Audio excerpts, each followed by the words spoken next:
আমি মোহাম্মদ রফিকুল ইসলাম সরকার এই মর্মে ঘোষণা করতেছি যে যদি গত আওয়ামী সরকারের আমলের সকল প্রকার বাহিনী থেকে শুরু করে সচিবালয় থেকে শুরু করে অন্যান্য বিভিন্ন গুরুত্বপূর্ণ সেক্টরে যে সমস্ত আমলাদের সরকারি কর্মকর্তাদের বসানো হয়েছে এদের সবাইকে বরখাস্ত করা হোক।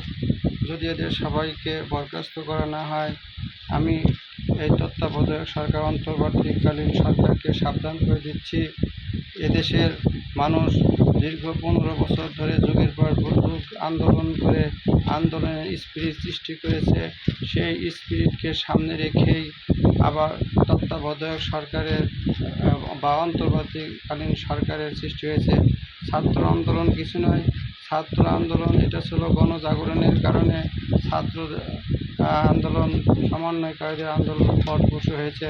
কিন্তু সর্বশ্রেণীর জনগণ, সর্বশ্রেণীর ছাত্র, বিএনপি, জামাত, চরমোনাই, ইসলামী আন্দোলন, খেলাফত মসজিদ, বিভিন্ন শ্রেণীর মানুষ যদি আন্দোলন না করত তাহলে সমন্বয়কারীদের এই আন্দোলন সফল হতো না।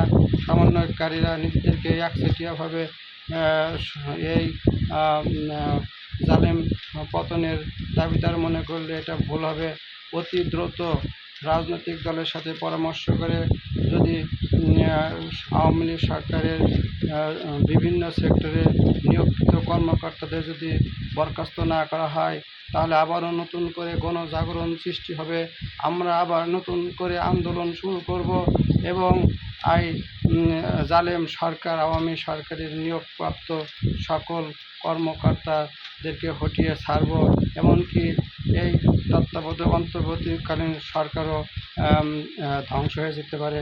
তাই বলবো, আওয়ামী সরকার যে সমস্ত সেক্টরে দুর্নীতিবাজ অসৎ কর্মকর্তাদের নিয়োগ দিয়েছে তাদের যেন অতি দ্রুত অপসারণ করা হয় এবং প্রেসিডেন্ট চুপ্পু, শাহাবুদ্দিন চুপ্পু, আওয়ামী লীগের দালাল, এই চুপ্পুকে যেন অতি দ্রুত অপসারণ করা হয়।